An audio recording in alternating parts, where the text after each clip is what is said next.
Best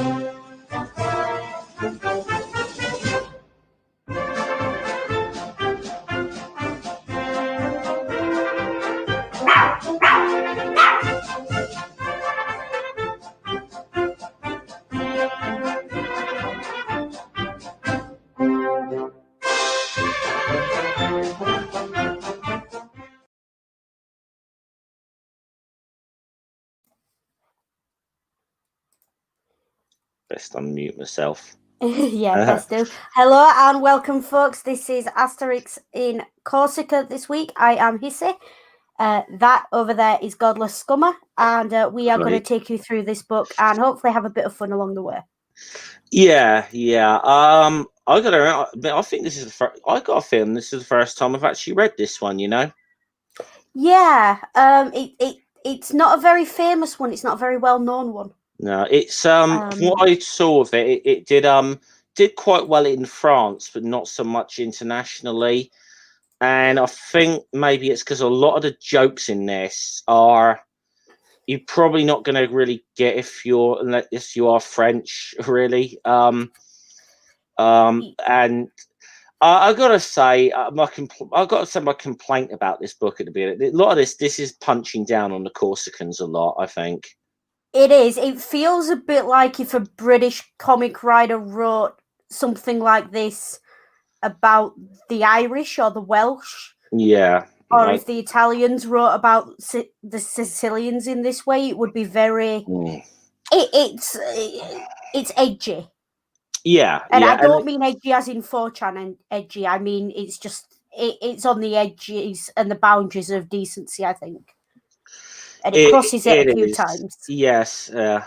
See, we've got quite a few in the chat already today. We have. We've got Linda's here, Dave, Hopswatch is here, Robert's Robert, Ring, and Paul as well. Yeah, so, nice crowd this week. Hello to you all. You are more than welcome. Anyone else who's lurking, you're also welcome. And of course, anyone who's going to watch this in the future, thank you for joining us.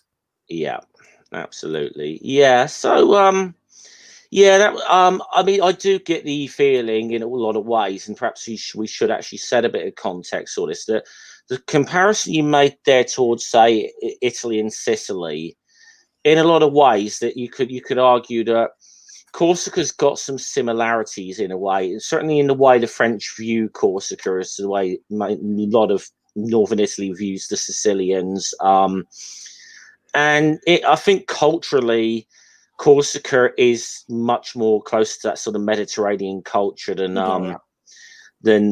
they are French, and they are. I mean, they're quite. I think closer, to Italy in a lot of respects than they are in France. Very much. You'd think you were reading something about like the Sicilian mafia or something if you didn't know any better with some of this. Yeah, a little bit. So plenty of opportunity for references to The Godfather.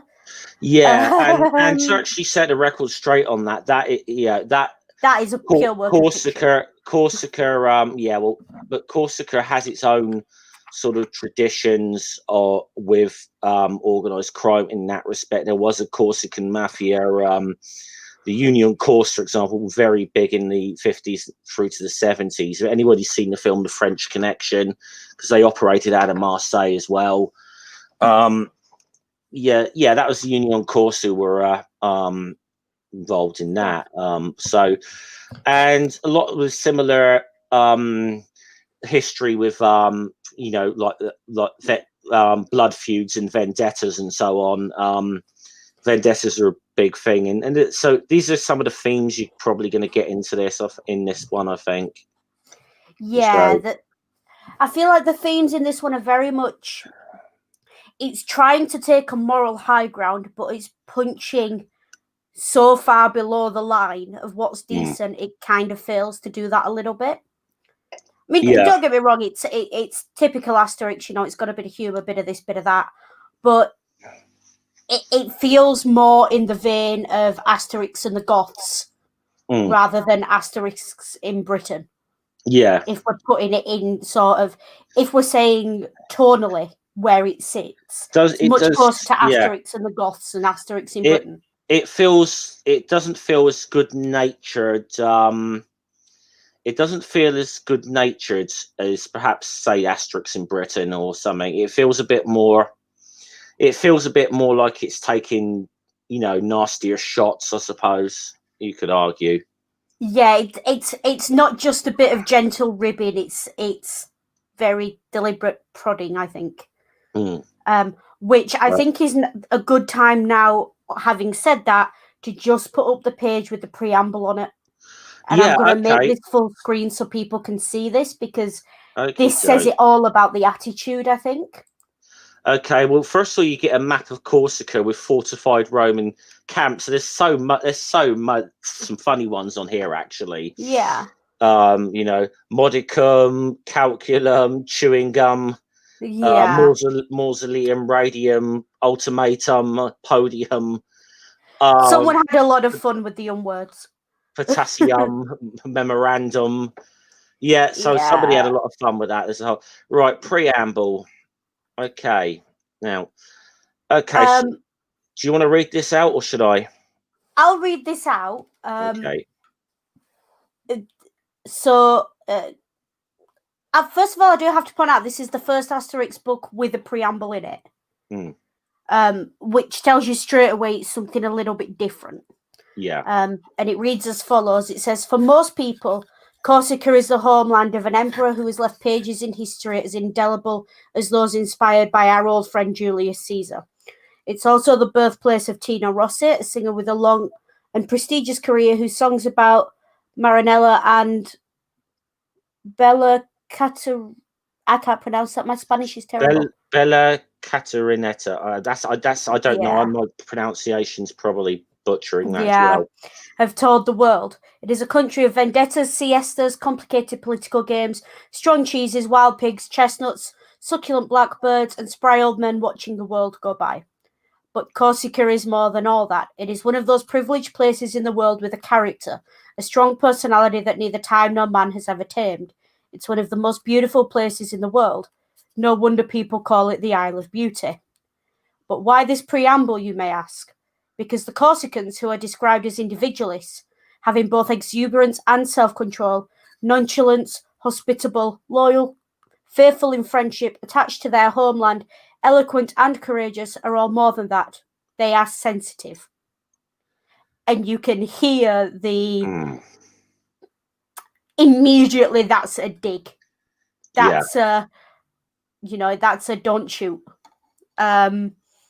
Which, from a children's book, if they genuinely thought it was that offensive, they had to put something like that, they wouldn't have done it. Yeah, I think this. If that's something put in by Goscinny and Uderzo as well. And considering like some of the shots they've taken in these books do not stand up at all well today. We've talked about some of the cartoons and so on, and at length, and again there are one or two of them in here, if there was in here, which I will try as best as I can not to show, but they might pop up now and again just to warn people. So we start off here, and we got a bunch of kids playing. And watch out! Here comes the Roman patrol, and you've got the kids who look like the Gauls who come out and jump out on them. Yeah, it's a little bit Romans versus Gauls in the way modern kids might remember playing cowboys and Indians. And I apologize for that wording, but that's what the game was called. And it's got that feel to it, and they're playing Asterix and Obelix, which is just fun to me. Yeah. It's quite cute. And one of these kids has got a lisp, quite obviously. And he appears to be playing Caesar. Well, either that or he's trying to speak Latin very, very badly. I don't know. I mean, that's a possibility too. So it's on the back of that preamble. It's a bit of a whiplash going on. I think we also can figure out who these two kids belong to actually from this as well. We Yeah. drew lots, didn't we? You just want to cheat like like your dad selling his rotten fish. So You're like, Daddy have rotten fish. So yeah, he does have a list. So yeah. this is clearly Unhygienic's son and Fully Automatic's son there. Yeah. We don't get their names, but Yeah. very And clearly who they are. you see Dogmatics come into the picture there, and then Impedimenta comes along, telling them go and check place somewhere else. Will you know? Getting in the way, kind of thing. And Looks like they're yeah, setting up for the banquet. they're setting up for a celebration, and this is we're going to find out this is quite a special celebration, and they're inviting a lot of the friends who fought against the Romans all over Gaul. So it's a big celebration, and we'll find out what it is in a little bit. Mm-hmm. And so they're putting on a big feast, and She actually says it at the top of this page. She says it's the anniversary of the Gauls' victory at Gergovia. At Gergovia, yeah. This is the battle of this is Julius Caesar's only actual defeat in battle. Actually, we've mentioned it before when Vercingetorix actually scored a victory over Julius Caesar. This is obviously and I mean, and if you look at history, Vercingetorix probably the closest man to ever hand Caesar a defeat in a campaign. Probably came closer than anyone else. Yeah. I do love this little joke at the top as well. Do we lay a place for Cacophonix the Bard? Mm-hmm. Because obviously, we've established by now, Cacophonix does not get a seat at the table during banquets. But this is a special one, so he's getting to celebrate today. Yeah, so it's a national holiday essentially. Yeah. It's almost like Bastille Day today, I suppose. For the French. I do like this little interlude in between here, like father, like sons. Yeah. Yes, Ring. It might possibly be that's what's going on there. He has a wife, He had a wife, Yeah.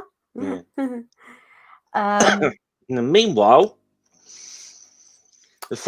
one of the fortified Roman camps here. Yeah, and again, reasonably accurately drawn. Mm-hmm. I mean, as accurate as you'd expect for a children's thing. And I do like the little cat in this top panel. Can you see that there? Oh yes, it's a tiny little Yeah. And they're cat. Yeah. So they're about says forward march, but in silence, please. And suddenly, as they go out the door, they got some visitors. And this guy said he's come on a mission. He's come on some long way, shelter and all that. He said, "Well, we're about to go out on maneuvers." And he said, "Why are you leaving the camp unguarded?" Well, yeah, sort of. And eventually, where is it? He does, he explains that he's got this prisoner here, from that's been this Corsican prisoner who's been sent here by the governor of Corsica, and he said he wants to and he's also asking for why they're going out and leaving the camp unguarded, and we're about to explain what goes on here. And this one is top right panel here. He says that today is the anniversary of the Battle of Gergovia, and the people in the nearby Gaulish village have a way of celebrating the occasion by attacking us. And you don't try and stop them? Yes.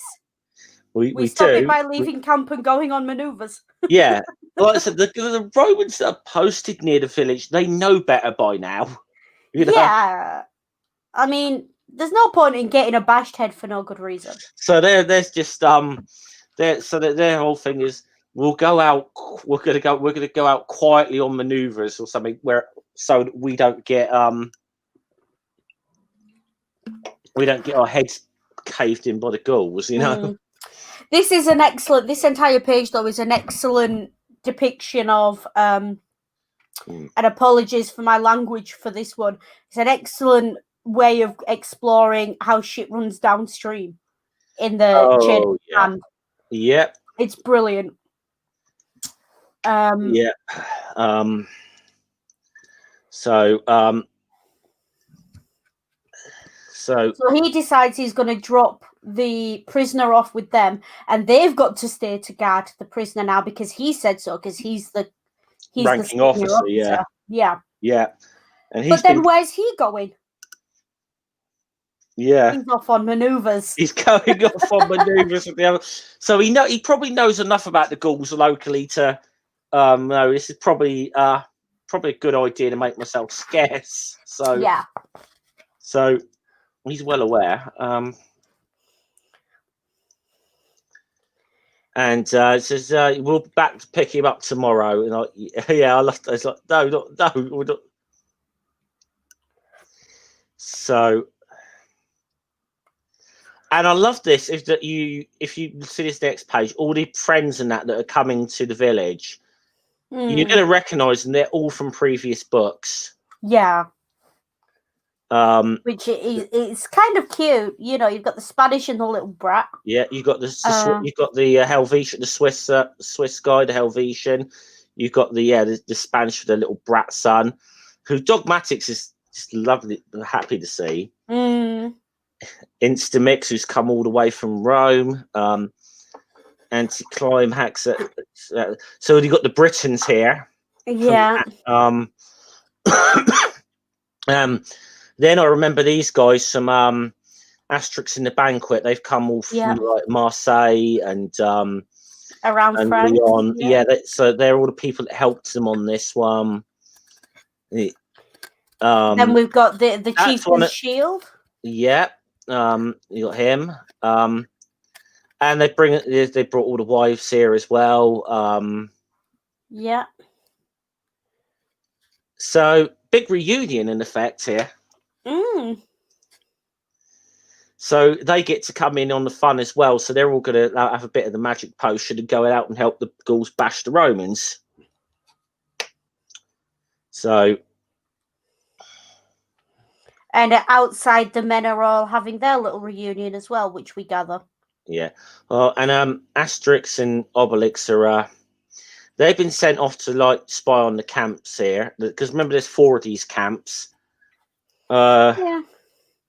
So they go to like three of them are absolutely deserted. And then they get to the last one where the prisoner, they've just turned up with this prisoner. And they're arguing here. And they're like, and you can imagine, I think the men are getting a little bit impatient. They want to be off. And he's like, "Oh, Centurion, I've got an idea. You stay here and guide the people. We'll go and join the other lads if anyone attacks you." He's like, "Silence, we're all staying." And Obelix is looking funny, looking like. So, and I love this Asterix term now. Promise to leave. You promised me to leave our guests some Romans. Let them have the best ones. All right, but Romans like oysters. You know, the little ones are often the best. Yeah. Oh dear. So of course it's they're offering them. There's a lot of punch puns in this. Yeah. So I like this. Friends, non-Romans, and other countrymen, you are now drinking the magic potion brewed by our druid Getafix. Yeah. So they're sharing it out for this. Yeah, they are. They're basically, all their guests get to have a bit of fun at the Romans' expense as well. Yeah. And they're going to go off for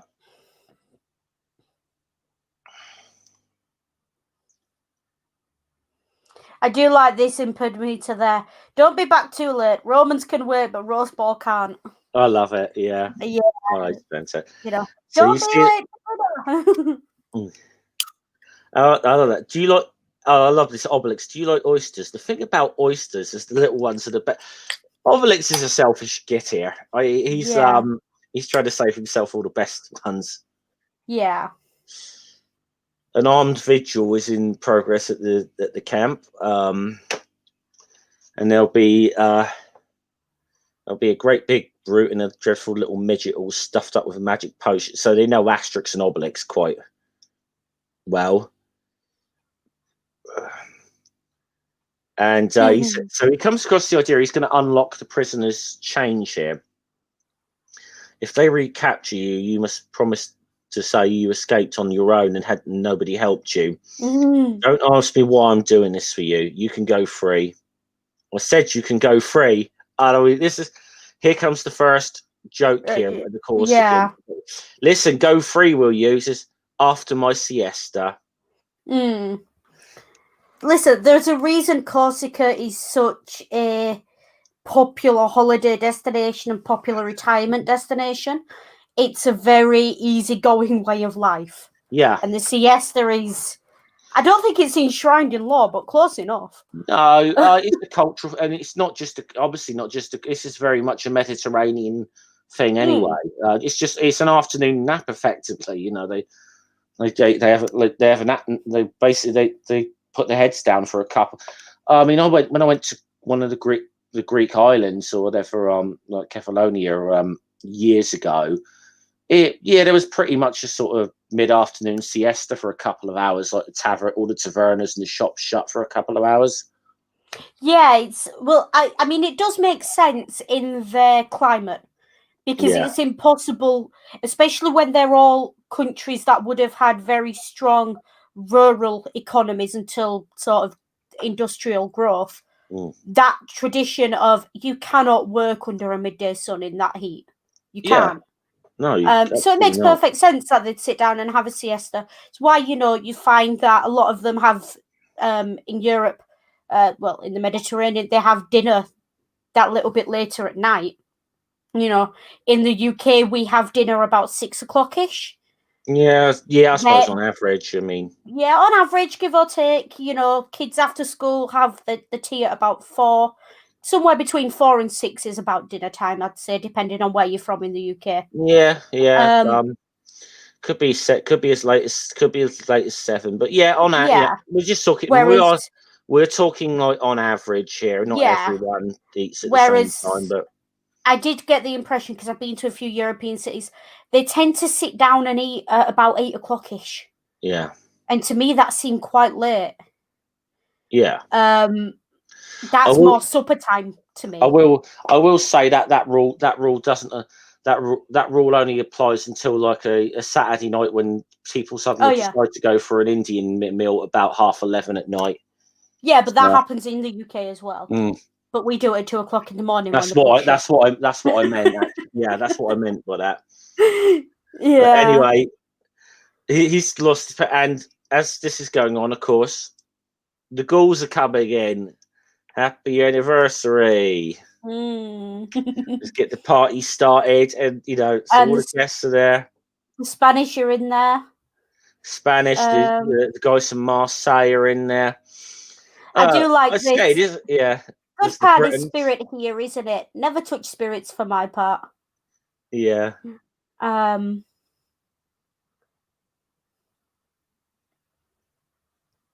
I do like this comment from the Brit here. That magic potion's a bit of all right. Yeah, but too much garlic, never could stand that fancy foreign muck. Yeah. It's just so typically British. It's quite obviously written by someone who really understands sort of the attitude, I think, to foreign food by a lot of Brits. Not all of us, but a lot. We do have a bit of a reputation of going abroad to some of the fanciest places in the world with the best meals and asking for pie and chips. Yeah, we do have that reputation a little bit. Yeah. So I mean, that's a fair jab. I'll take that one. Yeah, that's a fair jab. I got to admit, I've been abroad. I do not get along with French food at all. So I will. I'm as bad as that as anyone, though. Really. I mean, French food I don't get on with too well. Italian food I'm all right with. I can tolerate it, but I am as bad as anyone for that. I mean, probably not. People may or may not be aware of this. Within walking distance of the Trevi Fountain in Rome, one of the biggest internationally known tourist hotspots, there's a gelato place on the corner, but if you go down one of the roads, there's a McDonald's. Yeah. And from what I gather, it's the only McDonald's in Rome where they speak English. Which says it all, really. Yeah. Not that I tried many McDonald's in Rome. I felt a bit bad when I actually ate one when I was in Cuzco. Actually, just did I really come halfway around the world to eat McDonald's? Yeah, but a lot of that though is because we had someone in our group who was like a real fussy. We just said, let's just go fucking McDonald's, you know. I think nothing else. But a lot of it is though. I think because so I'm going to pass the buck on that one. But yeah, I actually was going to say I actually found a world-class Indian restaurant in Cuzco. Nice. Believe it or not, yeah. Yeah, I will say though, a lot of it is, and the reason I ate in a lot of like chain places when I go abroad, not necessarily because I don't want to try the local food, but because I can't read the damn menus in the local restaurants. Of course, if you go to the United States, that is actually indulging in the culture. If you can't really just go to a McDonald's or a Burger King or that. You kind of got to go to a Hardee's or a blooming, you know, you've got to do IHOP, you've got to do Waffle House, you've got to do Wendy's if you find one. Ring took me to all of those when I was in America. Wow, did I gain weight fast? We can't have Taco Bell's over here now, so Wendy's is trying to come back over here. They've tried before, it didn't succeed, and thankfully Chick-fil-A fell flat on its face when it tried to come over here. Yeah, mainly because of and probably nothing to do with their food, mainly because of their reputation for causes they support preceded them. Not only that as well, but we've already got KFC. Yeah, but I think we're I know we are digressing here. Yeah, little bit. Now they found he's just awoken from his siesta here, and I'm an exiled prisoner sleeping overnight. I'm in the camp. Asterix says, "Prisoner, yes, but you can't do anything about it now. You've bashed us already. Tricked you on that one, didn't we?" What's your name? While you're now this, I'm not going to be. We're not going to be pronouncing this guy's name every blooming time. Okay, I'm going to make that clear because his name it's longer than a certain town in Anglesey. But Boney was a warrior Awaix. Now Now we'll call him Boney for short. We'll call him Boney. And you'll get, if anyone doesn't know the joke to that already, I'd be surprised. But there's a little joke in a second that should explain it a bit better. And I like that. Cool. Corsica is the Romans' bug, and like they're having a bit of an argument here, him and Obelix. Yeah, over who's the most annoying to the Romans. I love that. You're touchy. I love that. He says, "Well, Wellington was a what? You know, no, Boney was a." So anyone doesn't get that joke already. The little Corsican who became emperor of France. Yeah. You knew there was going to be a Napoleon joke in here somewhere. There's got to be at least one. Yeah. Yeah, I would be very surprised if there aren't more later on. Probably several that I missed. Oh, there's a few in this one. There's a few Napoleon jokes, obviously. I do like I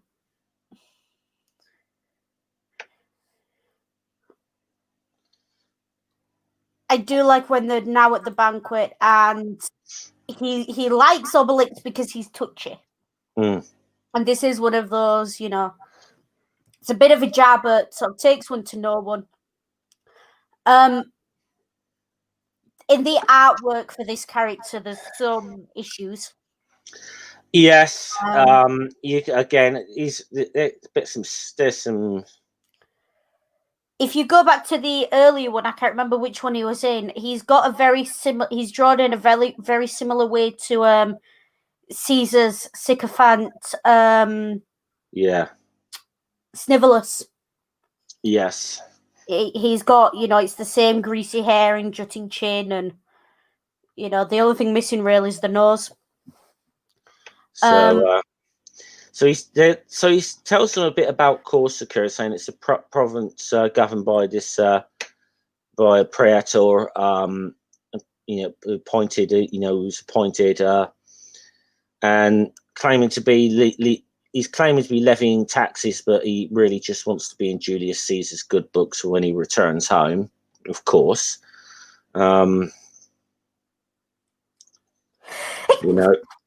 Excuse me. Okay.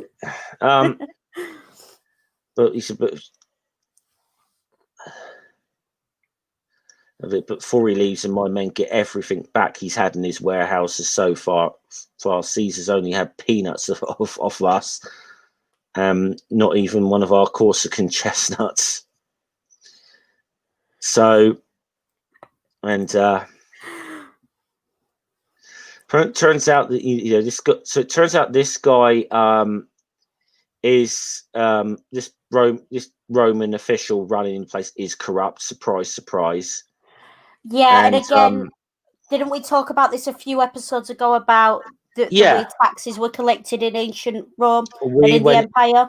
If you go back to Asterix in Switzerland, we talked about this at some length, I believe. Yeah, and so maybe people are not familiar. Go after this one, you can go back and watch that. We go into quite some detail, and but so there's also, he's saying that an enemy betrayed me to him at siesta time, and he condemned me to the worst punishments of exile. Yeah. But thanks to you, I'll be back in Corsica before it leaves. He says, I'd be interested to see how you deal with the Romans.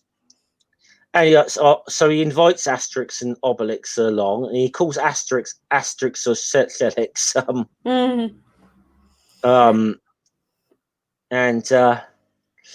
And we'll basically come along. We'll show you how we deal with the Romans. But I like that. I love this. But not just yet. I need a nap yet. And come into my arms, little man. I really do like you.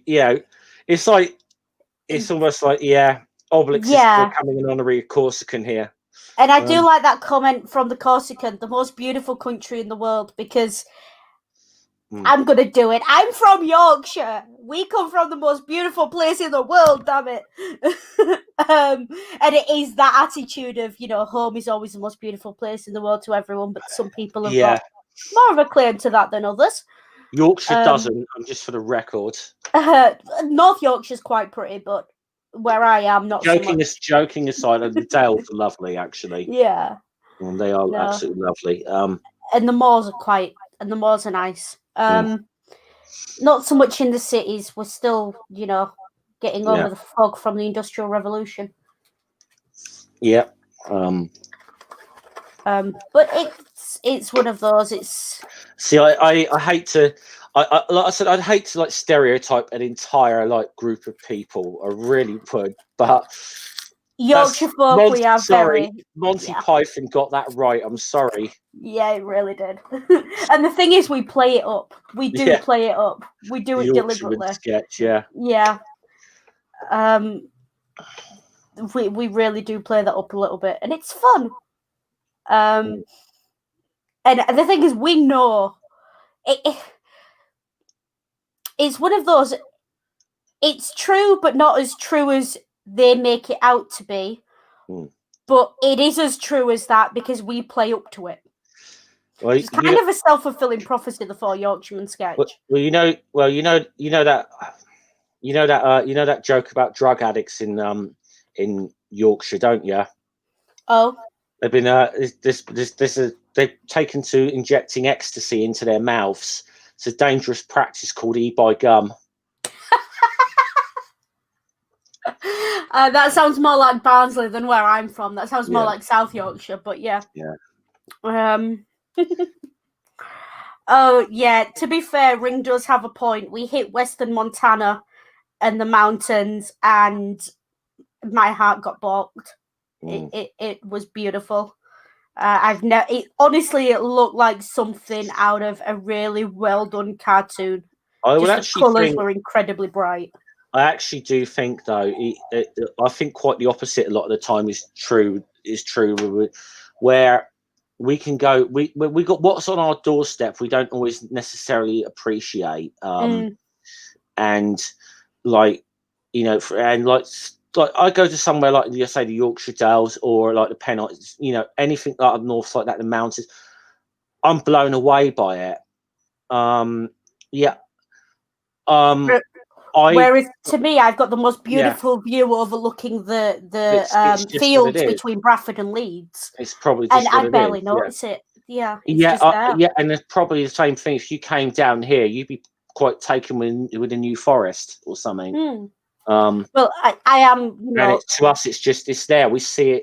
We've seen it hundreds of times. It's just there. And the South Downs. We don't always appreciate what we got on our doorstep at times. But yeah, anyway, I will say Bridlington is beautiful. Yeah, I think we are digressing again, but yeah, we'll do that a lot. You'll find in this one. I think there's plenty of reason to. Yeah. So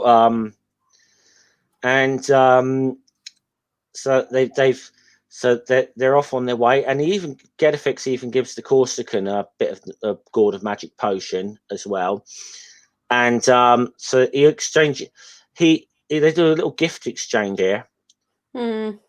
He actually Obelix actually gives dogmatics to the Corsican.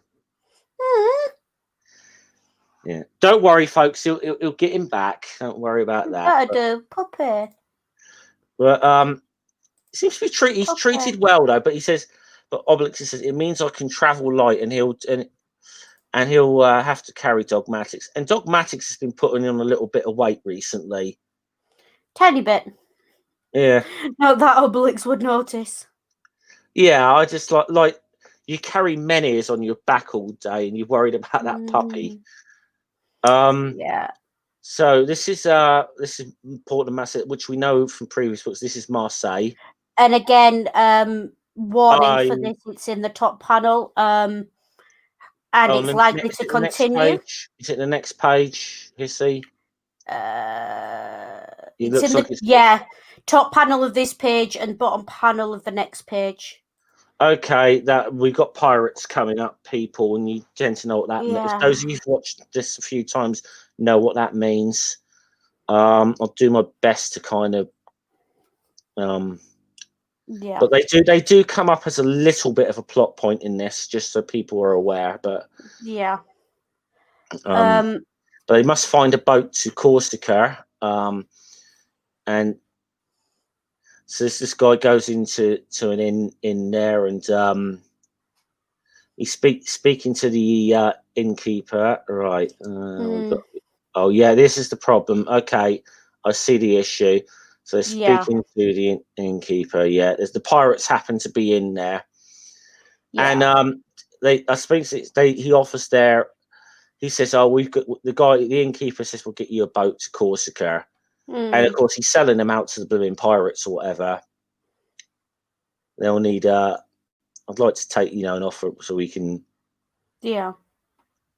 So they go on. Oh, good. I just realised what was on the screen. Yeah, it's kind of hard to avoid it on this page. Yeah.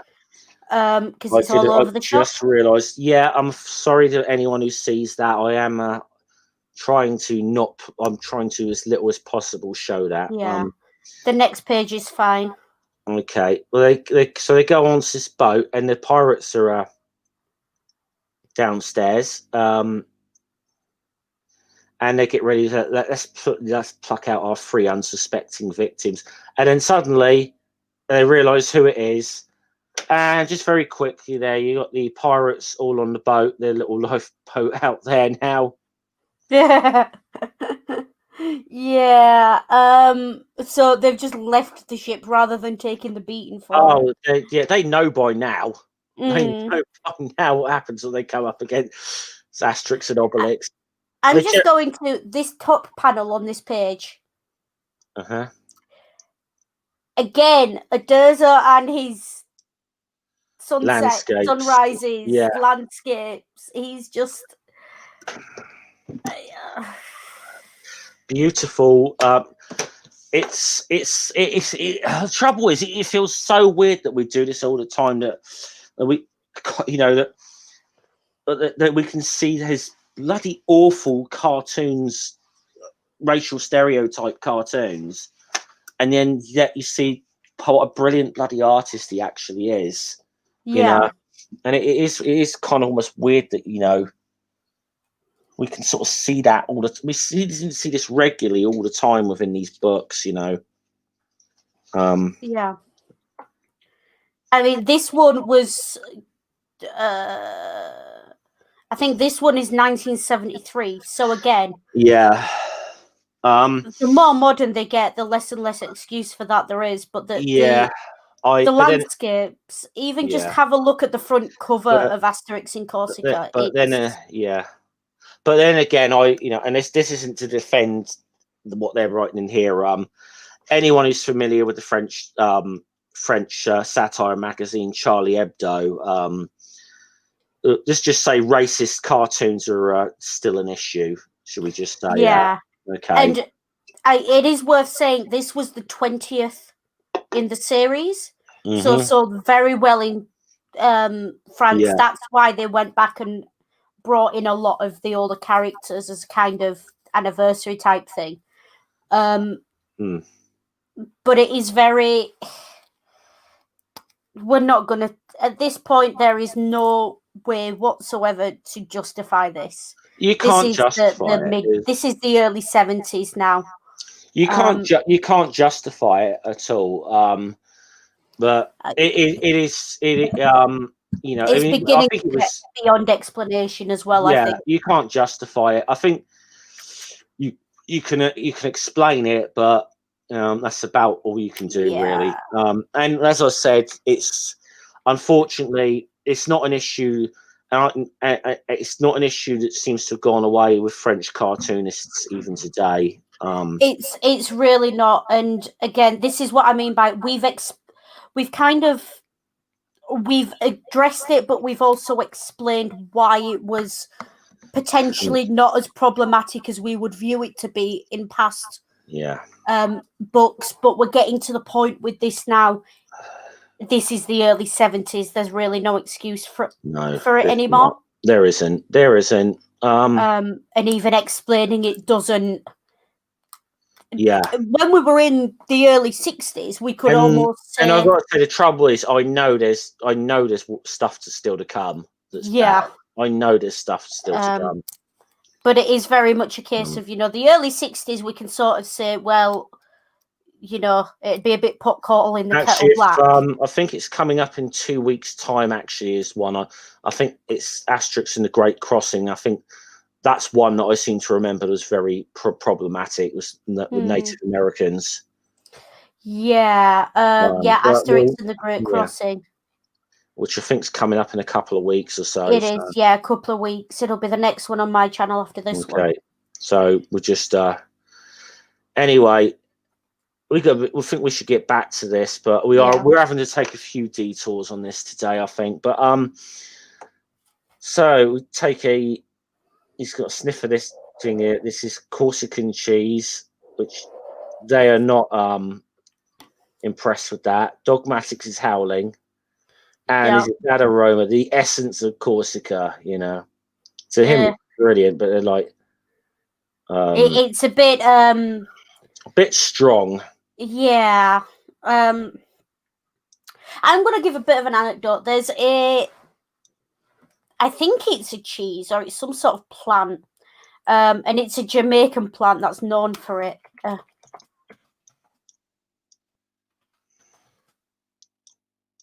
And in Jamaica, they call it the stinking toe fruit. And this stuff is, if you can breathe that in. But it's got so much vitamins and iron and everything in it. And it's kind of a bit of a local. They use it for medicinal purposes as well. There's a lot of different stuff in it. It tastes nice once it's cooked, but it smells bleeding awful. And I kind of get the impression it's a bit like that. It's taste of home, but you have to have grown up with it. And it goes on similar to the next page. They reach site of Corsica, and he's so glad to be home. He just jumps off ship and starts swimming for home. Yeah. Asterix and Obelix follow and love it. Smell that water, that marvelous scent of lobster, sea urchin, and shrimp. And personally, I think it smells of Romans. Isn't that a camp over there? Yes, there are camps all around all the shores of these islands, but they're getting into the mucky, which is the forest, sort of in Corsica. In the interior, the Romans have got problems. So it's like they've got the coasts, but they don't really hold the interior of Corsica as the. But don't worry, the Romans who get sent here are usually a poor lot, get posted to Corsica as a way of punishment. Yeah, and I will say this Roman at the bottom with the beard, I can tell you exactly why he was posted to Corsica just from looking at him. Yeah. He's what's the modern parlance for it? He's completely out of regulations. Yeah. A clean shaven ancient Rome was kind of a prerequisite. I could see what's that that NCO in the film Zulu? You slobberly soldier, you. That's just what I was thinking there. Yeah. Yeah. He's slovenly, and he's bursting out of his uniform because he looks like he's had a bit too much to eat. So there's no way he's passing a PT test. So again, sorry, my former army girlfriend is coming out there, and it's just you got this Roman. So you got this Roman camp here.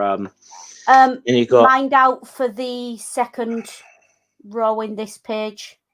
Yeah, well, we've right, yes, okay, yeah, okay. Down the bottom, you mean? Well, down the bottom, but also this middle one you've got on screen at the moment. That is not what you think. Yeah, we've explained this many times. That salute, the Roman salute. It is not what you think it is, but I appreciate it may upset some people, but it's not what you think it is. Yeah, again, something we've gone over many times on this. The Roman salute. It does seem like this book is trying to just take all of the worst things about the series so far and cram them all into one. It does. It does appear so. I mean, basically, what you got here is you got one idiot Roman here who's actually volunteered to be here. So, but they said they've found he's reporting an abandoned ship. So let's go back to it. Right. Okay, I'm going to skip the bottom panel of this. Oh damn! And right onto the top panel. So the pirates have followed as well. They found this ship. And if you go down to the bottom of the page, you should be all right. Yeah. That cheese is a little more potent than we realised. Yeah, potent enough that someone went down to have a look at it with a torch, which of course would have had is literally a torch, a bit of wood with fire on the end, and the whole ship went kaboom. Or as Adurzo puts it, flabadaboom. Flabadaboom. So you can see there's you can see that I can tell they're taking some making some comparisons with Sicily, and I don't know if that's the Adurzo or that's just a blooming English translation there. I don't know. Yeah, it exploded in an Italian accent. Or a bad Italian accent. And there's a lot, some very charred pirates coming ashore as well. And yeah, this guy, I don't know if anyone's aware of it. There's I think it's a Facebook page. It's also a blog of Ring. You'll know which one I'm talking about, and it's essentially cartoon strips of Terminal Lance. It's called, and it's always the attitude of keep your head down, your mouth shut, and wait till you get out of the military. Yeah. And there's always one guy who's a bit of a boot, and there's always one guy who's just there to see out the end of his contract.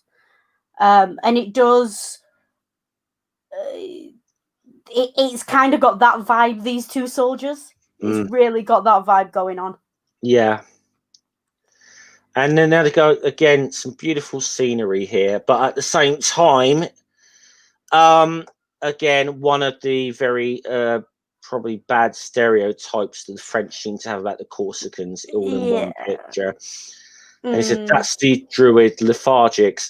He's busy gathering mistletoe. That's the way he gathers mistletoe. Yeah, he's waiting for it to fall off the tree.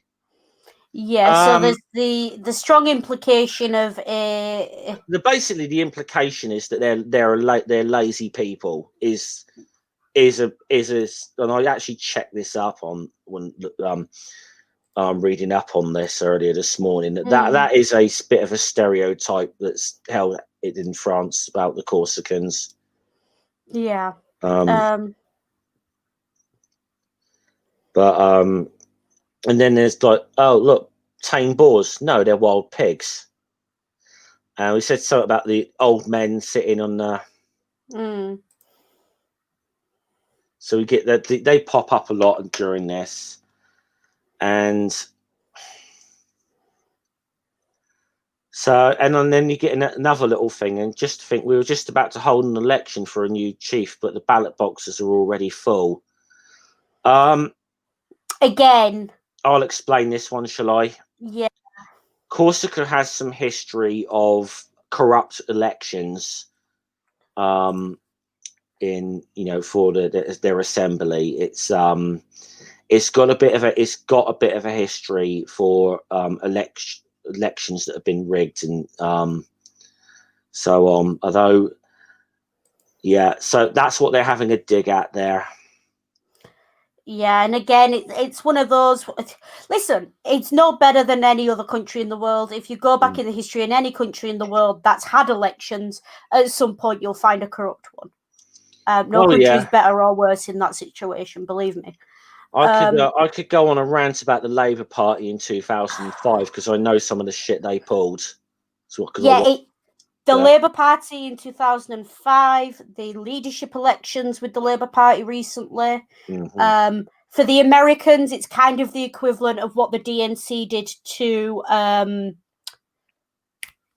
name's gone. Bernie. Every country does it. No one is better than the other. Just it's not a good excuse not to vote. Make sure you vote. If you have an election coming, vote. And I will say I generally vote Labour as well. So do I.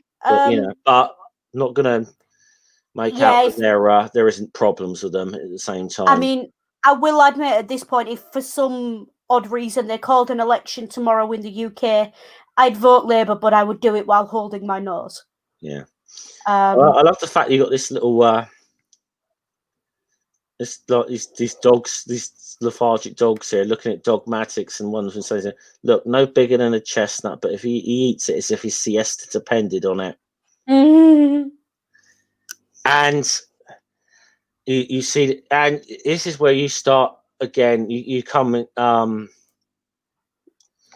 start getting into some of the problems that there are some issues here with the Corsicans.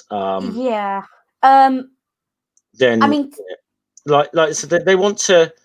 There's there's a load of loot that this Roman prefect has taken, and there isn't much time left. There'll be reports of why don't you attack them now? He says, we need to summon everyone from the other villages, and that's what I was doing when I was captured. Is he said, but in my clan, my clan and this other chief's clan, have a vendetta going on, but I never thought he'd betray me to the Romans.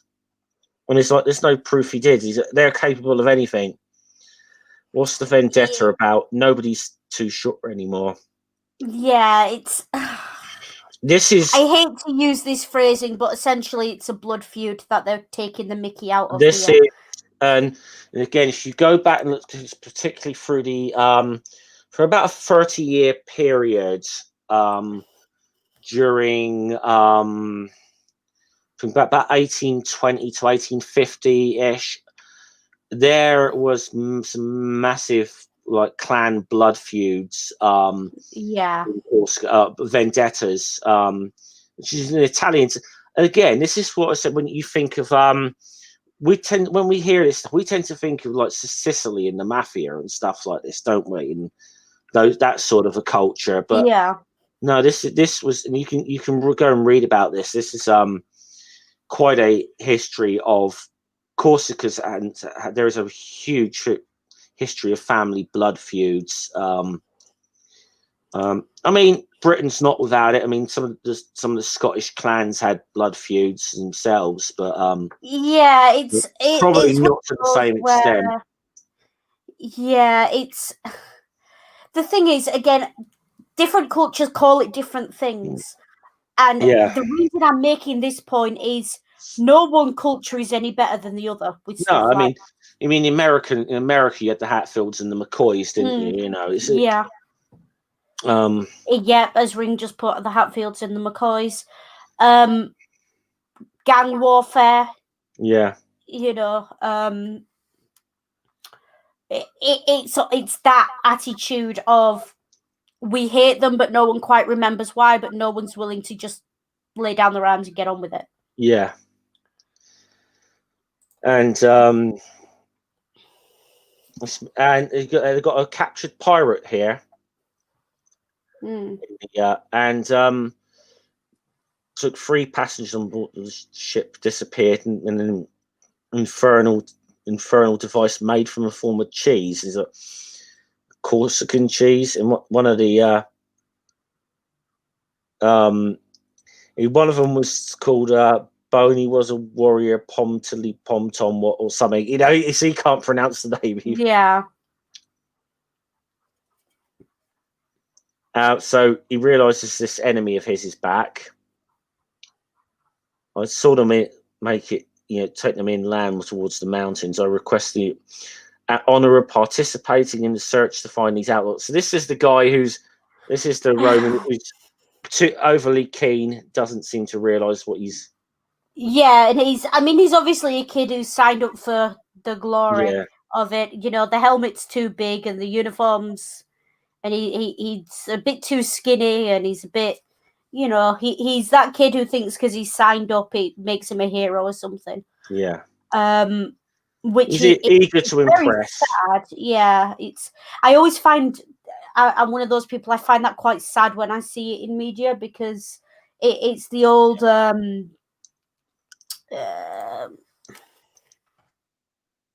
It's the old Wilfred Owen syndrome, isn't it? Yeah.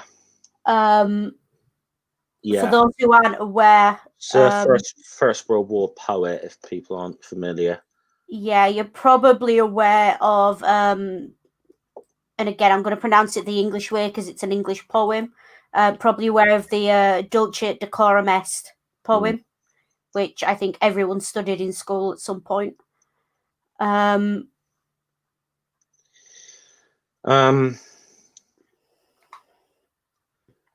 so we move on to the next one. So he points this guy, like leader of the patrol, which is going to go after this bandit. His village is the first on the left as you go up the valley. I'll need some men. Come to the cook, and like this, they think they're coming out for their food. This is the way. The silly thing. Right, you just volunteered yourselves. They think they're coming out for, so you were silly enough to come out first. You just volunteered yourselves. Yeah, never be first, never be last. Mm. Never volunteer for anything. And it kind of, the thing is, the Roman military was very, very controlled. And as Ring just put it, yes, they've been voluntold that they're going. Yeah. And I think that there's a bit of an undercurrent here that because they're in Corsica, they're getting a bit lazy, a bit out of regs. But also just the idea that most of them have been sent here as some sort of punishment, so they're not exactly. They're the worst of a bad lot. It's the sort of it's kind of the posting you don't want to get. It's the being sent off to the front in like the First World War, isn't it? Or if you're a German getting sent off to Russia in the Russian front in World War II. The Russian front. It's that attitude, isn't it? Of the posting no one wants, but someone's got to take. Yeah, it's and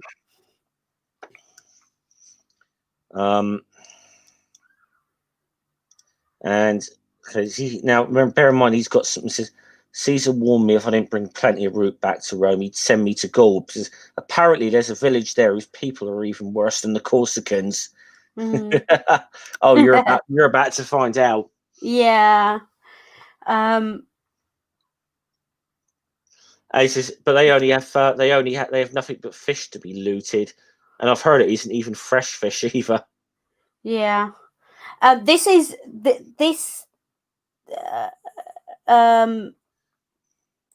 page that they have of the way they trap the Romans is just, I love this. It's brilliant. Mm-hmm. Work smart, not hard, and there's nothing wrong with that. It's obviously got that undercurrent of Corsicans are lazy, but it's actually a very intelligent early warning system they've got here. Yeah. So let's see on there. Look, tugs on the donkey. Well, so you eat or oink, and like so go to the village and tell them there's a patrol of 11 Romans coming this way. So snoozing. Can't even fish in peace these two. It's every 6 months. It's the same old story. Yeah. So yeah. And again, Corsica's a beautiful country, and I think if there's one thing Adurzo's done, he's really done it. Some credit here. Yeah. With the landscapes. But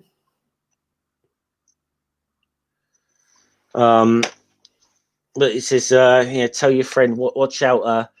Kefrix doesn't like people being disrespectful to his sister. It says, Obelix says he didn't do anything disrespectful. Yes, he did. He spoke to her and then smiled. So watch out.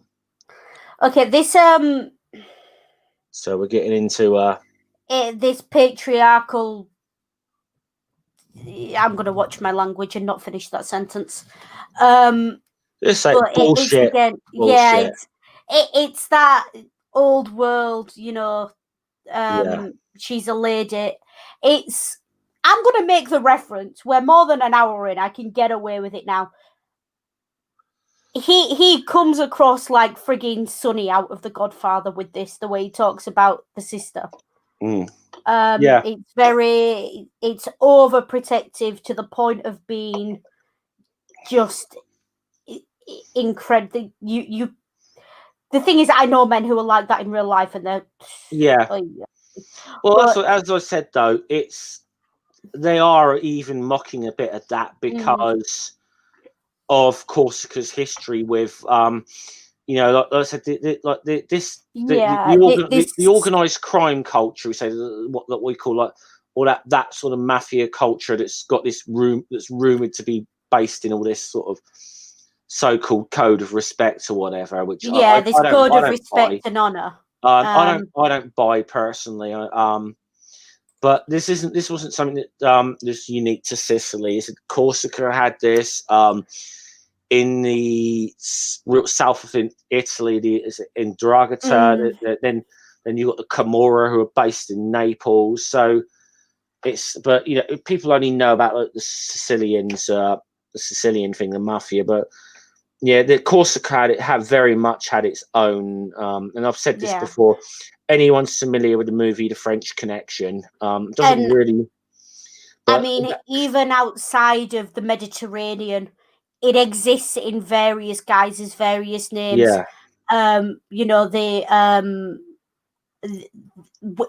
recently on British TV over the last 5 or 10 years, there's been a lot of TV shows about traveller families, and it's that kind of, and they are very patriarchal. Which, you know, if that's how you want to live, you know, as long as it's a choice and it's not being forced on anyone, have at it. But it's quite clearly that there's an undercurrent there. There's a culture there, but yeah, I mean, it shows like Peaky Blinders, you know, for example. Yeah, That's a good example. yeah. And It's which I would say is a good show. I'm not going to knock it. It's a good show, but I couldn't get into it. I watched bits of it and then I just sort of petered off. But it's that sort of attitude. It's Gangs of New York. It's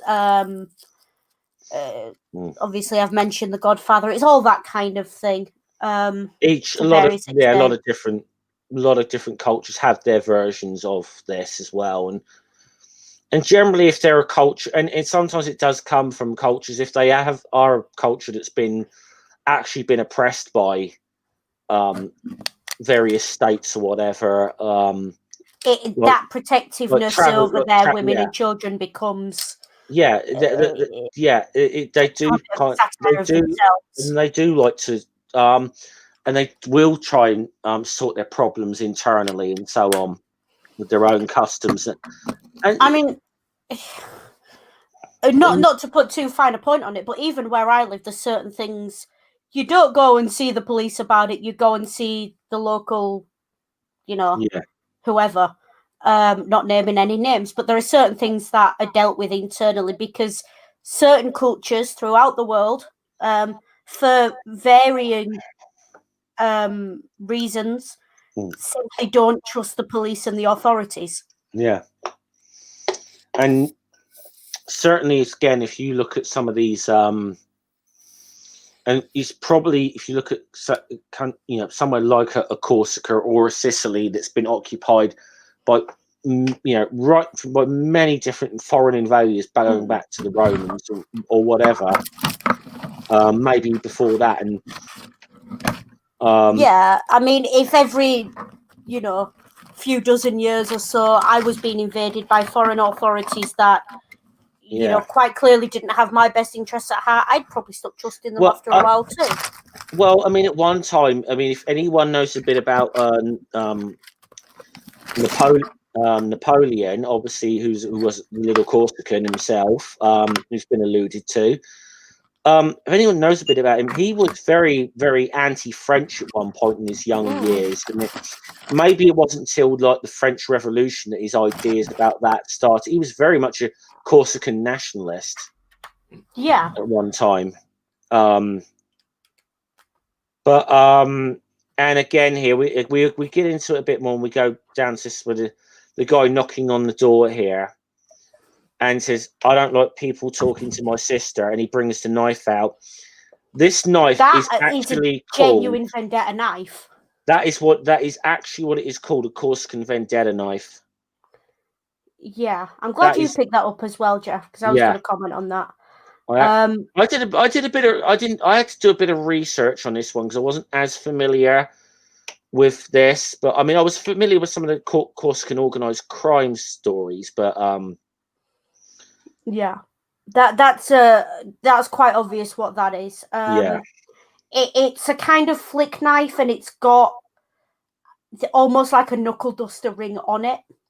Yeah. And it's designed to be. And you always feel a bit sorry for this Roman here.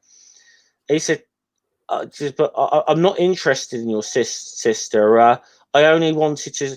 So you don't like my sister?" I said, "Well, of course I like your sister. So you do like my sister?" Yeah. And it's. Again, I'm going to make the Godfather reference. It's the answer this question. Yeah. You can't. It's one of those things where you can't. Whatever answer you give, it's the wrong answer. Like, you know, like Hey, you looking at my wife? Not at all. Why not? Oh, She's a why really not? pretty. She's a gorgeous woman. Why wouldn't you be looking at my wife? I was like, okay, I was looking at her. What the fuck do you mean? You were looking at my. How dare you? Yeah. So you How can't dare win. you? You can't bloody win. Yeah. You're in one of them sort of.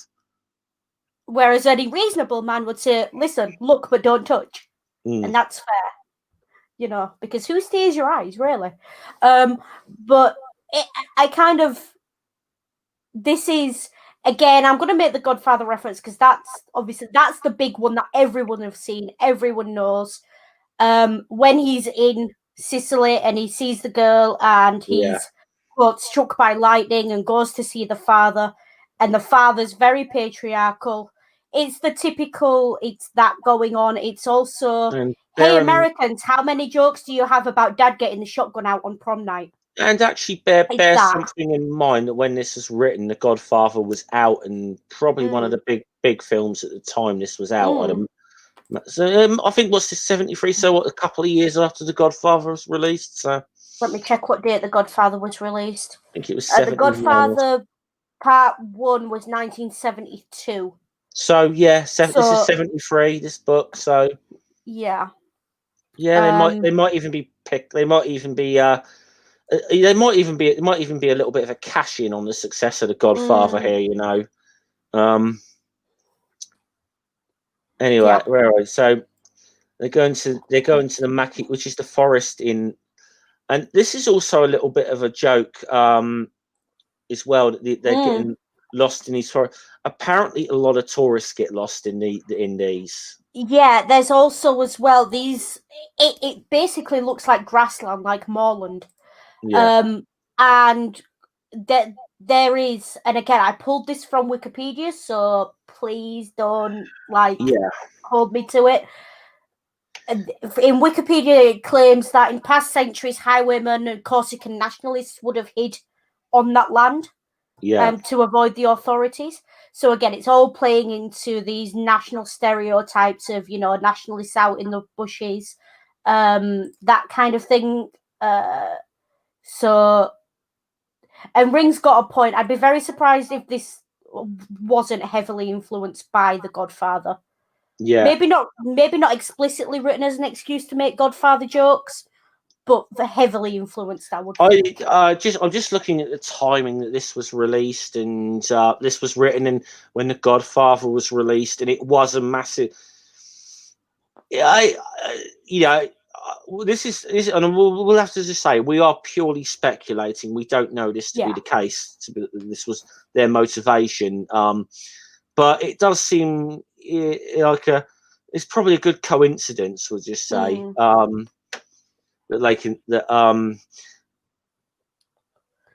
Listen, when something is a zeitgeist in its era, which is what The Godfather was, it's gonna bleed into other forms of media and it's gonna be referenced.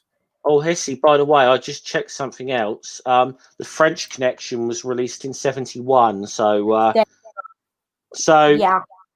I kind of feel one of those things has got to be somewhat.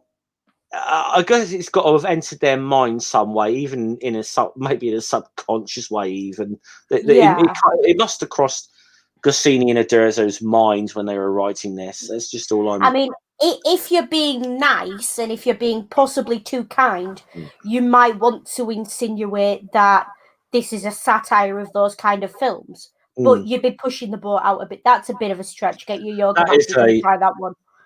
Well, but it's a potential argument. What they said about satire that you don't always know what it is. But I mean, to me, it seems more like it's digs at the Corsicans more that come across. And yeah, so they go, they're in the forest. There's Asterix, Obelix, and then the Roman. And I just love the fact you see these Romans go up in the air, and there's Dogmatics, and you see him jump. Yeah, he's got his Dogmatics hanging off of him there. You can't quite see it, but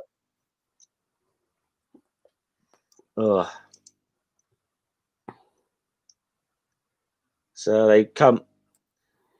So they beat up a few Romans, come in, and then they punted a few of the wild pigs. So apparently they're not boars. They're wild pigs, but they get lost. Which I Shelter think in the cave, this history of them being these bushes and this area being used by Corsican nationalists feeds in very well to the fact that our man Bona here knows his way around it. Yeah, absolutely. Now we get to another sort of scene here. Now you've got this one Roman here who's turns out this legionary is the only native Corsican in the ranks. So I bet he's popular. He's also again with the artwork. He's drawn very. Drawn is It's that trope of evil is ugly. Yeah, betrayal is ugly. It's more the hooked nose thing I have a bit of an issue with. Maybe I'm reading too much into that, but the hook nose, lack of teeth. It's quite obvious that this character is not someone you're supposed to feel much. Yeah. The only reason I say that is just when I think of the way certain regimes in the 20th century drew cartoons of Jewish people, but I don't. But I maybe I'm reading way too much into that. Well, the thing is as well, there's the concept of the Roman nose, which is that hooked nose. It's that very prominent nose, and it's it's the idea that he's kind of starting to look like them as well. It's not a pretty nose like Cleopatra's. No, it's not at all. It's not at all.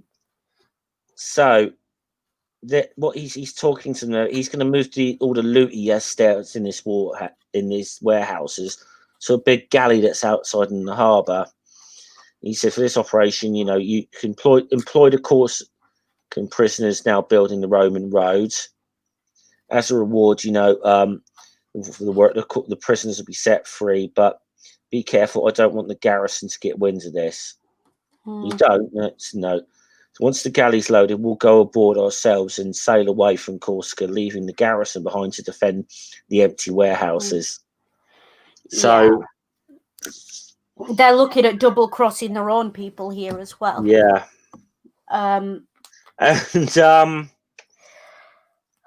Again, the stereo. This is a joke that exists far more in Italy than anywhere else. Yeah. I'm sorry. If you've ever seen, they've been trying to build the same railway line in Rome for the last 15 years. Although that's just because of the sheer amount of archaeology they find. But this thing of essentially it's, and I'm going to say it, there's a very nasty stereotype in Britain about foreign workers. And I'm not going to name any nationality because I don't want to get into that. But there's nasty stereotypes about foreign workers being lazy and, they're stealing our jobs, but they're also lazy. It's that. Yeah, and you maybe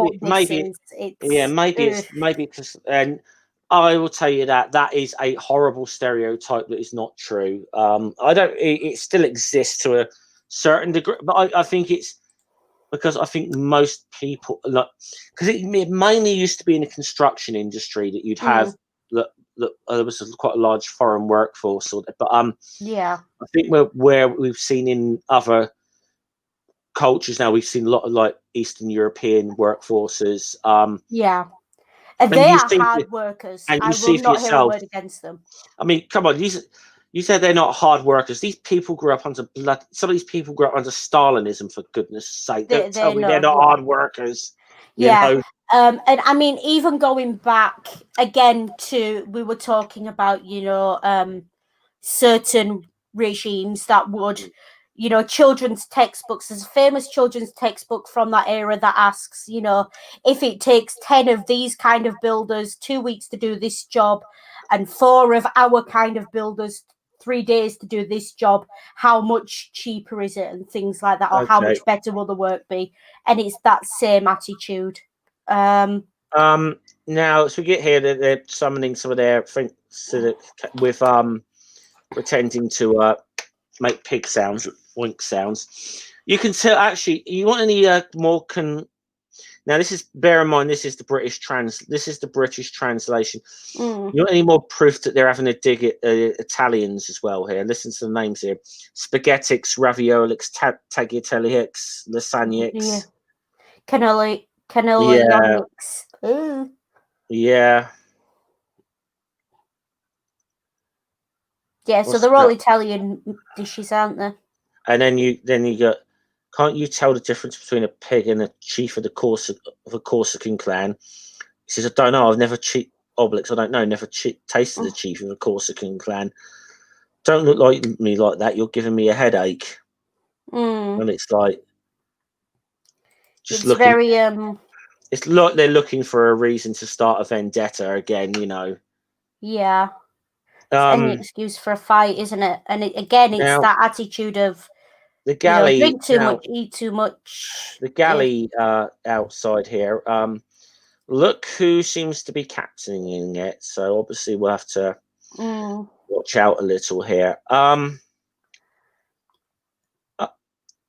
It seems to be our pirate captain. So he's acquired another ship somewhere. He's the one with the ship holding all their all the loot. And again, again here, like where do we put it? Again, this is just like again, this is the stereotype of them being lazy here. Which I got to say now is running a little thin in this book. I actually got to say they've done the joke once or twice. It was funny, yeah. But now they've kind of they've gone over horse at this point. They have gone overboard on this, and so you got the. And so you got the Corsicans marching out here. They're going to finally have to battle with the Romans, I believe. And see that column over there? There's the Corsicans who were chiefs married to a Caledonian clan of Conics. I've got to say again, we have this like we knock this stuff, but once again, beautiful bloody landscape. This guy draws. He's. But Durso was an amazingly talented artist. You can't take that away from him. Despite, I don't want to not to dismiss how good these books are, but the man was wasted as a comic artist. Some of these landscapes you could quite happily put them up, in the National down in London or something. Or up in London to you, I suppose, Jeff. But know that. So to see these in a comic book, and I say that with all respect for comic books, this is one of the reasons I think these comics have lasted so long, because the artwork is just the landscape artwork is just spot on. Okay. So now we got some Romans here, and they noticed that the Praetor's having the warehouses cleared in secret. So do you think he tends to escape and leave us here? So they're going to confront him. Why are you clearing the lights? So you're leaving us to face the Corsicans. The Corsicans are going to attack. Who told you all these stories? And he makes his thing make you shut up there. Maybe it was the captain of the, boys. The Corsicans aren't going to attack. Believe birds of ill omen, And I go sit down. And then again, the little old men with their dogs finding somewhere to sit and watch the world go by. And now you'll see how we Corsicans deal with the Romans. Wait a moment. And of course, they have to start fighting amongst themselves again. That's right. Who gave you the right to command? People who've let the Romans catch them like a blackbird here aren't fit to come. So again, they're starting to. You can settle your argument later. Romans first. One of them's actually speaking sense. Sort this out when you blooming. And it's I'm not fighting anyone who's You know, it's vendetta time again, and anyone got a ballot box? A full ballot box. It's getting a little. I've got to say at this point, I was reading this, and especially now as we're going through this again, I'm not enjoying this one as much because they're going back to a lot of the jokes. I feel, Yeah, I they have. just feel they flogged a dead horse for some of these jokes, and they weren't great to begin with because Definitely they not are aged well. yeah, and they are stereotyping jokes, but even then, I'm sure this is like, okay, how many times can you keep going back to this? I mean, and I do know as a general theme throughout these books, they do running gags, and that's and maybe because maybe it's just because it is human, it doesn't stand up so well today that I sort of find that way, but Yeah. It's giving me a lot of, it's making me quite uncomfortable with a lot of yeah, as Rings just put on it, the joke was dead and now it's doing the thriller. It's yeah, it really is flogging a dead horse at this point, and I think this is the first of the Asterix books where it's the same joke repeated 5 or 6 times in the book. I mean, they've done. I mean, I wouldn't say it's the first because I mean, like the Cleopatra's nose thing, that was a running gag. Yeah, but that wasn't a running gag that punched it down. That was a This is just maybe because this is a. I mean, I think this of all the, I've got to say, of all the ones we've read, this is the one that's left the most of a bad taste in my mouth, actually. Yeah. And we'll get onto that when we sum up, I think. But yeah, should we get to the end of this? Yeah, we'll get to the end of this and then take it from there. But, I mean, I don't, you know, you got the who are those two? I don't know, and you got Asterix and Obelix. Boom. So they go in first. Whilst they're blooming, the Corsicans are still arguing, but eventually they get to the point of they decide they're going to go for it. Here they come after all. Idea of punctuality. I don't know if I missed it actually, but there was something I may have missed it. I'll see. I may have missed it. I do remember seeing a joke earlier, but I can't remember where exactly it was. But I may have missed it already.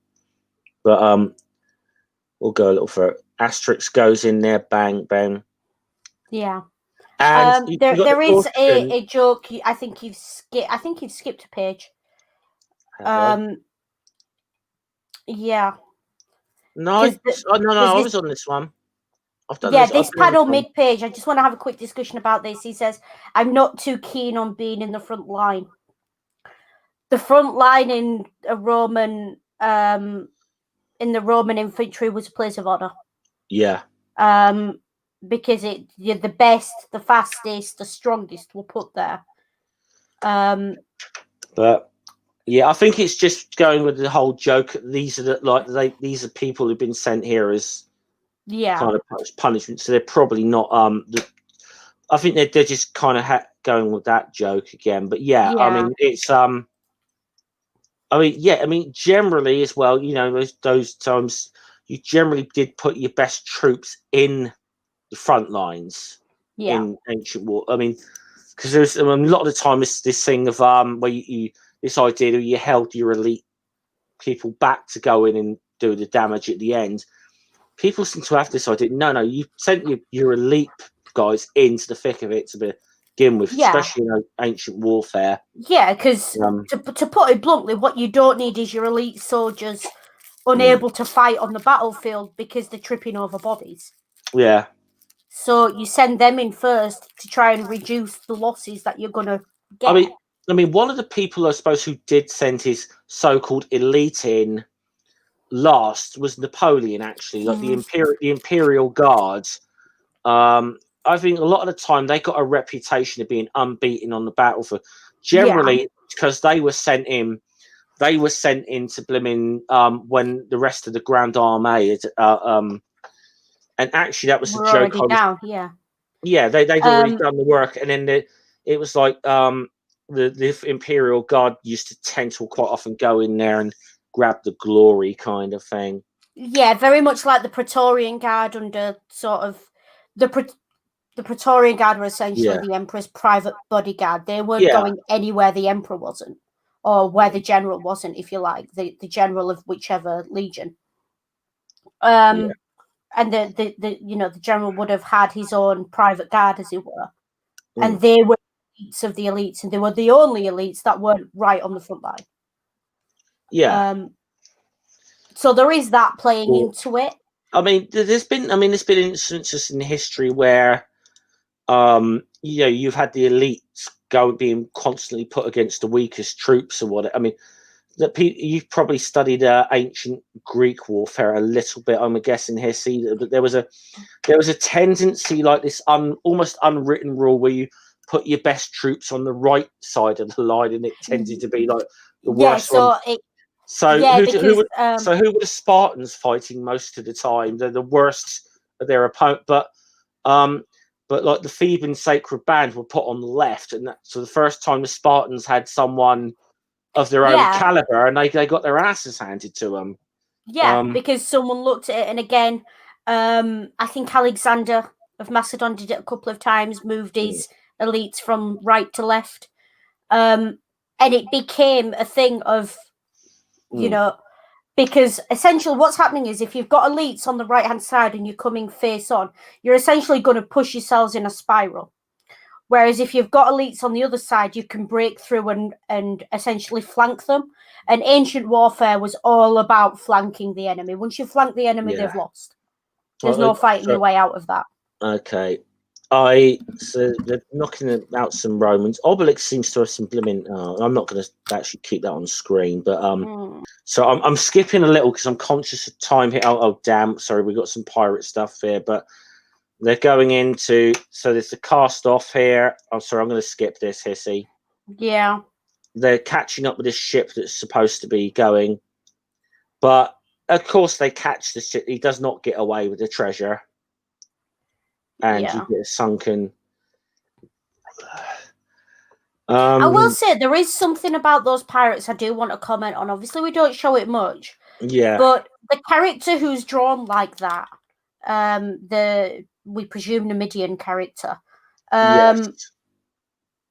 is always the one who has the intelligent comment to make. Yeah. Which is it's interesting because it kind of it's jarring because of the way he's drawn, but he's always the one who actually speaks sense, which is a bit odd. Not quite sure what Adurzo was going for there. I mean, I don't know. I mean, he generally is the one who seems to make the most sense of them, but it's mainly, I don't know if it was just that there was more tolerance of those cartoons that he drew back then. I don't know. I mean, to me, I think even for the 70s, this is a little too much, and I know it doesn't get any better really with a lot of his drawings. Yeah. But I mean,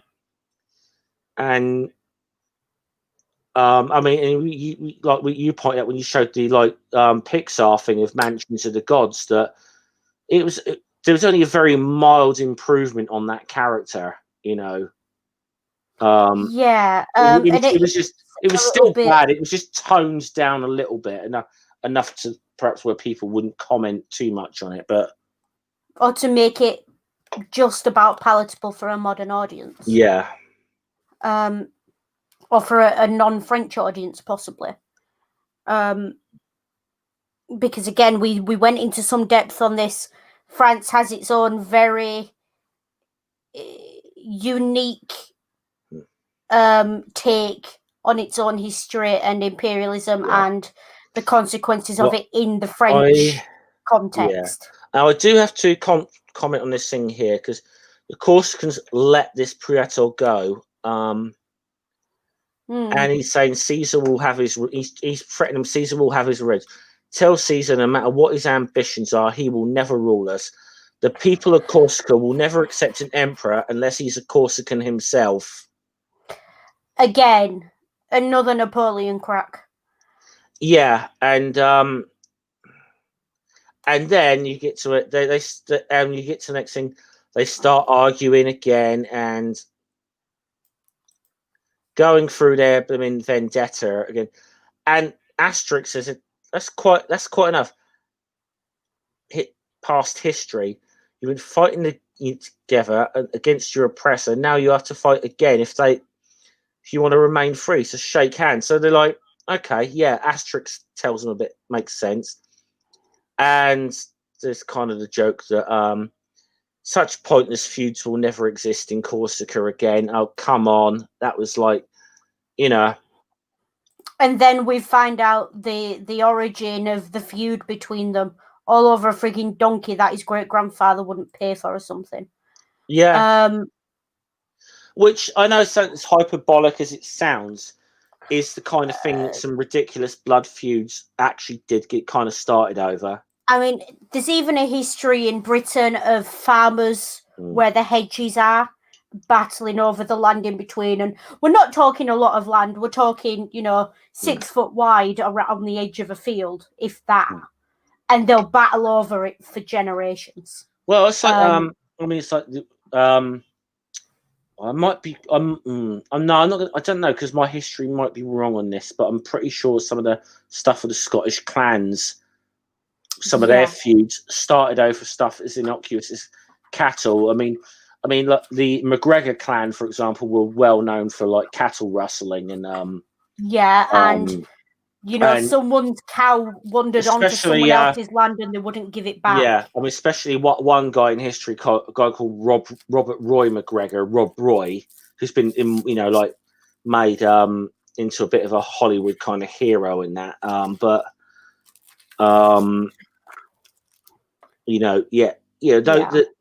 This actually was quite a big thing for cattle rustling.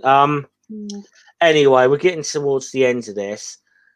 Here they are. They came back. Well, was it nice in Corsica? Yeah, it's the mountains and the forests and the Maquis forest. There is something I want to say because Asterix makes them shake hands.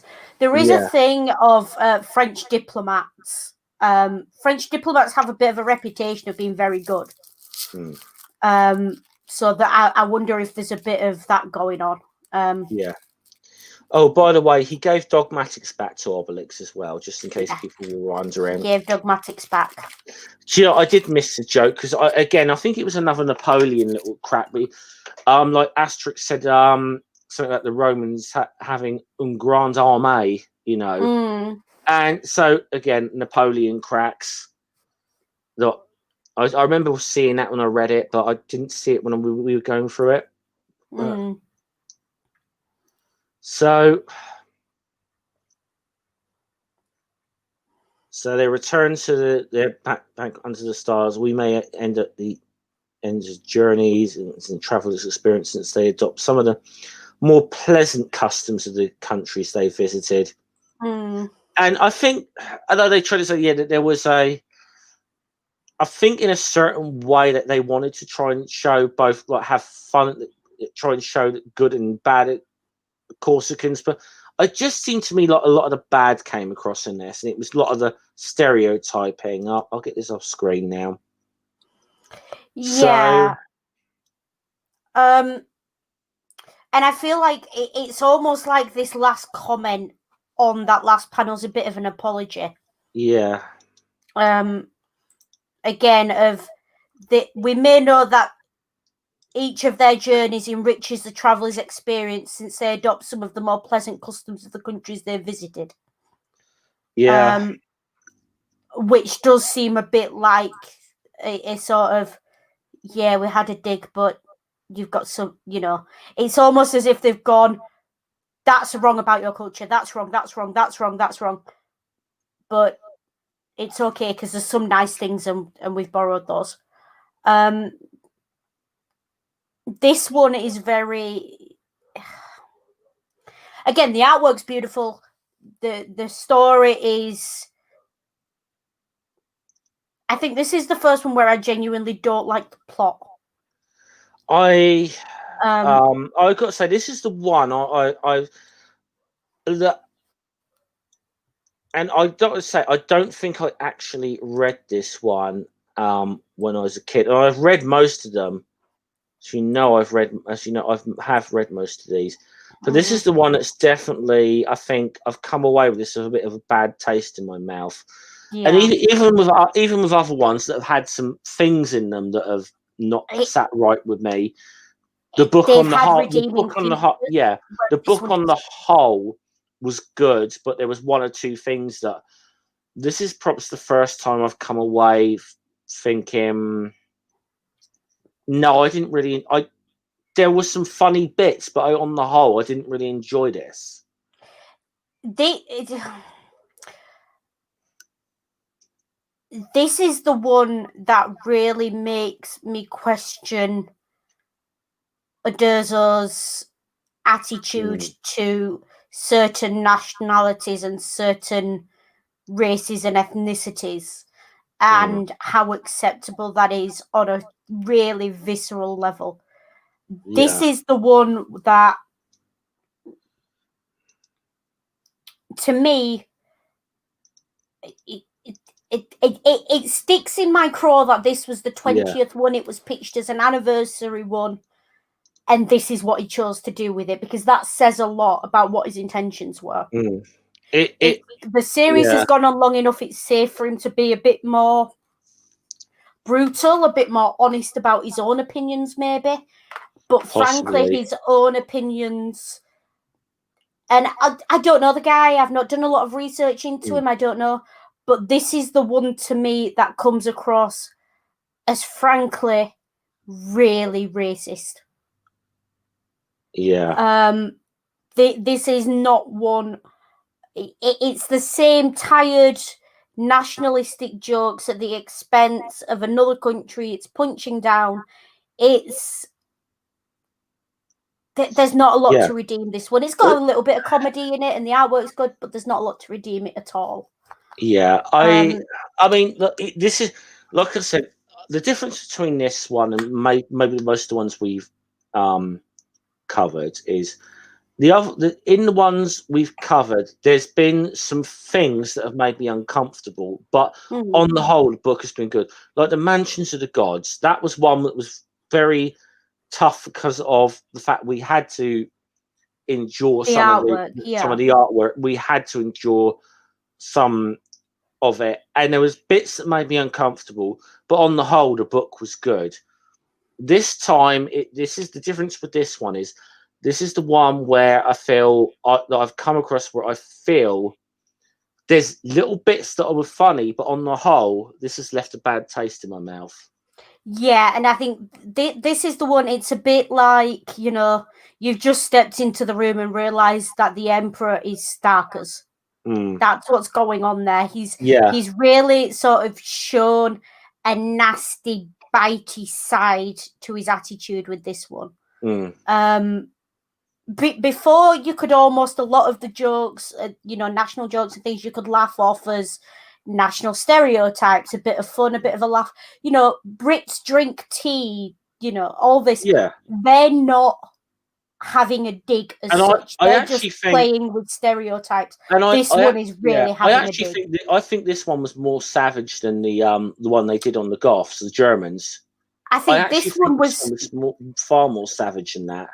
I think with the one with the Germans, I can't excuse it, but I can understand why that one was so savage.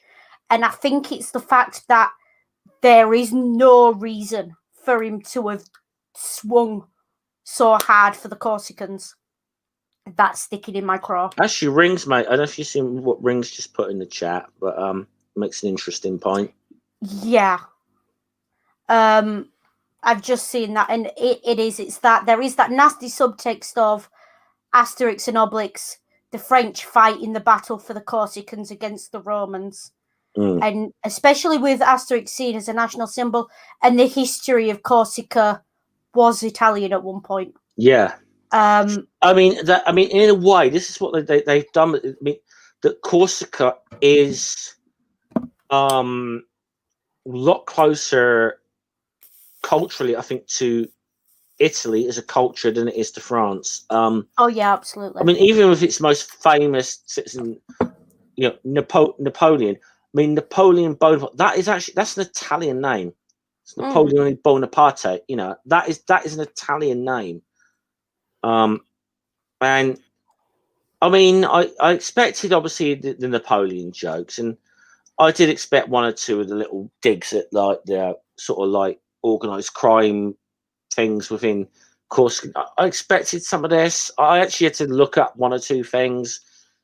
Yeah, what I think I expected it. What I didn't expect was the insistence on driving the nail in and sticking the boot in repeatedly over and over. This, to me, is the closest Asterix has gotten so far, I think, to feeling like pure propaganda. Yeah, and I can actually see why this is the one that apparently sold really well in France, but did not sell well at all outside of France. This book, and I can see why. It feeds into a lot of the French nationalism and a lot of the French imperialism. And given that it's, what did we say? It was 1972? 73. 73, hang on. Yeah, it's right at the back end of the Vietnam War as well. And again, we all know that was started because of French imperialism.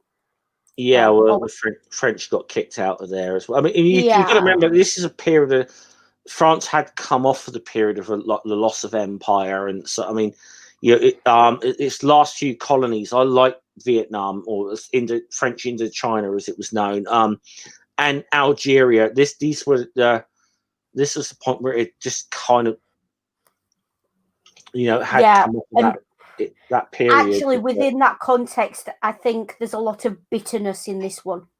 Yes. And a lot of the bitterness over things like Vietnam, Algeria, and the rest of the French Empire has been fed into this one deliberately. And there's it's almost as if Corsica, it's almost like they view Corsica as the last colony, is almost how I feel how they're looking at this. Yeah, so I am actually going to go back and correct something I said at the start of this stream when I said it's nasty in the way that if a British comic writer did something about Ireland, I feel like it's nasty more in the way of if a British writer did something about the Falklands. Yeah. It's that level of nasty. Although that British writer would have to be quite, Thatcherite.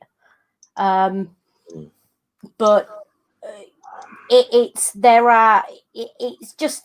sticks, it rankles, and I'm not going to defend it.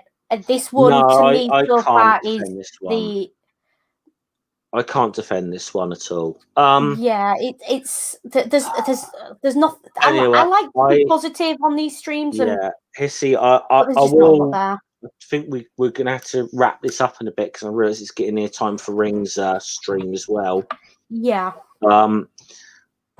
So I think we've summed up our thoughts on this one. That this one perhaps hasn't gone down as well with us as some of the others. Hopefully next week's one will go down a lot better, and it's Asterix and Caesar's Gift. And I can promise you that from what I remember of this, and it's because this was one that I did really enjoy when I was a kid, it is going to be a lot more upbeat next week. Unfortunately, it seems I don't know what's happening at the moment. It seems like you're getting all the controversial ones, Hissy, because I realise we've got Asterix and the Great Crossing in 2 weeks. Yeah, so I'm getting the controversial ones. You're getting the controversial ones at the moment. So yeah, I think there's a reason for that. Yeah. Honestly, that was not planned by me. Honestly, yeah, no, it's the way it's fallen. But it's very. Sometimes I get into a rant and a rave, and you get to see a hissy fit. But I think, especially given the context we're reading this in, I'm just tired of. And this sounds incredibly privileged to say this, but you get to a point where race relations, imperialism, colonialism, there's only so much one person can take in. And I hold my hands up and say, I'm taking it in the rest of my life. And for it to appear in this sort of, in Asterix as well as we're doing this stream, it's just an extra weight on my shoulders that doesn't feel quite,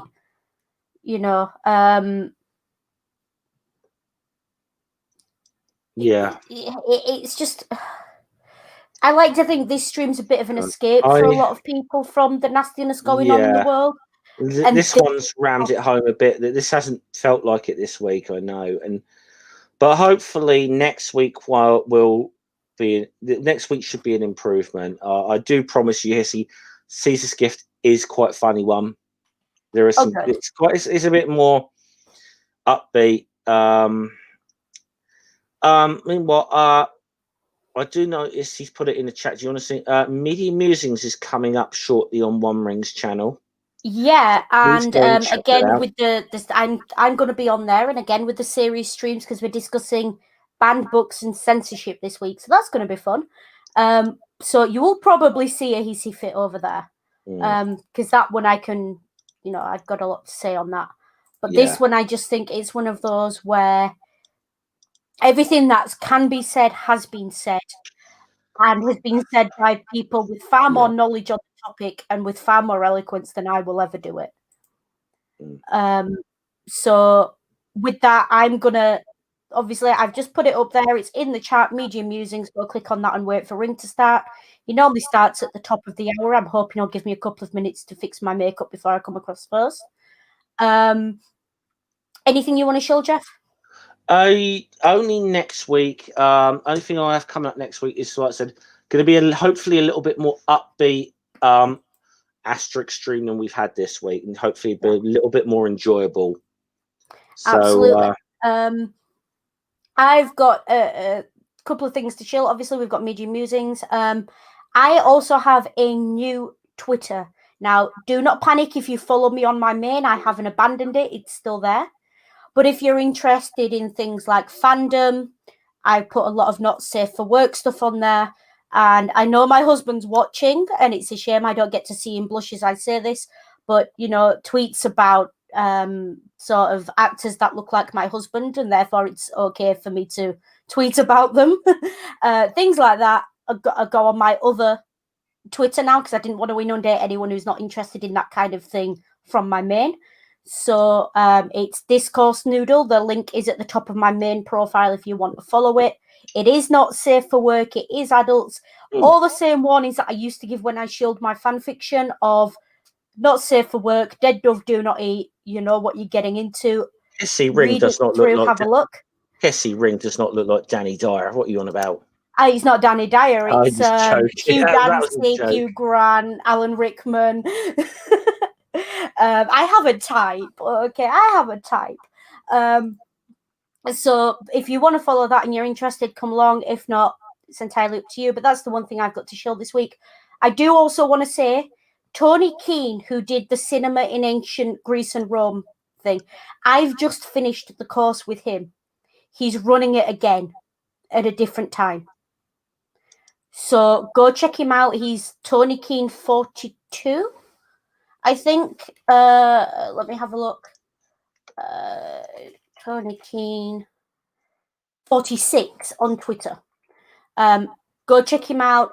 Highly recommend that course. Absolutely brilliant. Gave me a lot of insight into the way cinema works and classical reception works in cinema. Cannot recommend enough. Do check him out. Let's have a look. Let me see if I can drop a link to his Twitter in the chat for anyone who wants to follow him, because he does just tweet a lot about classical reception and stuff as well. And if you're here, believe me, you'll find something in his tweets it's in the private chat. Like. It's in a private chat if you want to copy him. But you've got it anyway. Yeah, I've got it. Brilliant. So do have a look at that as well. He's great. And definitely, that's all I've got to share. We're hoping, and we're not promising anything, but we're hoping we're going to have him on to do one of these at some point. Yeah, or maybe even just do like an interview with him about classical reception in general. And we'll see how that goes. No promises at the moment. Sammy, apologies. You seem to have come in right at the last moment, but we do see you and good day too. We're about to wrap up, Sammy. So what we're going to do now, we're going to send you all over to Media Musings. And Jeff, tagline? I don't actually know. I just don't do taglines. I just say thanks for watching. See you all later. Salute. And as always from me, take care, be good. And if you can't be good, Be careful.